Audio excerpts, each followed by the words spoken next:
HarperCollins and HarperAudio present Havoc, a novel by Christopher Bollen, performed by Maggie-Meg Reed.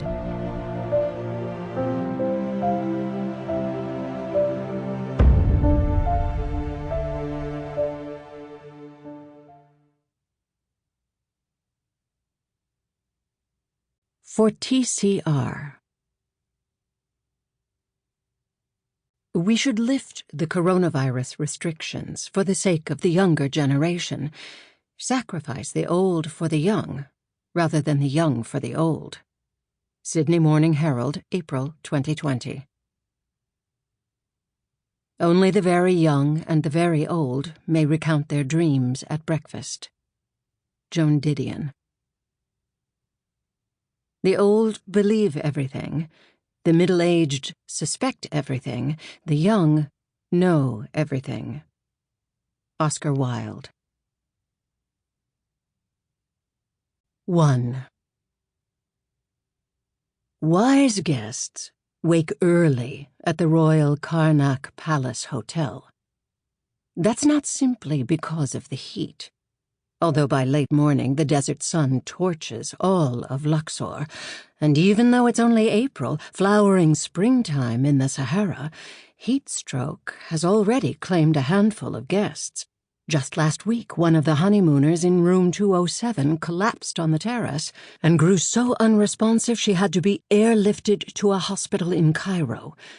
The rash of fainting spells has set a worrying precedent at the hotel. "It's always hot, but never this hot so early in the season," Ahmed, the Royal Karnak's manager, divulged to me. He decided it was best to draft up a sign at reception, and I helped with the English phrasing. "Honored guest, it is highly advisable to visit the tombs early in the day, before noon, and please take a broad-brimmed hat and plenty of extra water." "Yes," I said, knocking my shoulder against his as we reviewed our handiwork. "This is very good, Ahmed. Duly warned." We placed the sign in front of the glass candy bowl on the reception desk so no one would miss it. Make no mistake, the temperatures in Luxor are lethal. You don't want to get caught outside with no shade in the grip of a scorching afternoon.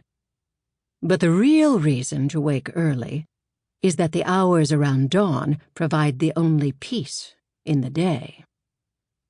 When I first arrived at the hotel, 3 months ago, I made the novice mistake of taking a room with a Nile view. Who could resist such a temptation, to gaze out the window while flossing your teeth as the mythic river of Pharaohs meanders by, and beyond its glittering brown surface the cabbage-green edges of the desert and the dusty Theban mountains jutting on the horizon like the blades of rusted knives? That view felt like the sweetest reward after 2 days of grueling pandemic travel. The swab tests and quarantine papers, and the slithering lines at passport control, and the sprint to catch a connecting flight only to sit for hours on the runway, listening to the same Quran prayer drone over the intercom, terrified of the slightest sniffle or cough from contagious seatmates. And mind you, I was only traveling to Egypt from a hotel in the Swiss Alps. The world has become a nightmare, more a box than a sphere, splintering at every edge. That first day when I breezed into the lobby of the Royal Karnak, Ahmed surely mistook me for a wealthy American idiot. I am 81 years old, and try as I might, I can't knock the Wisconsin accent off my tongue. To Ahmed's credit, he had no reason to suspect that I would be anything more than a short-term stay, 2 or 3 days at most. He must regard our faces the way we guests treat our room numbers, essential information to keep at the front of mind for the duration of our stay, only to be forgotten instantly as soon as we walk out the door. "It's us."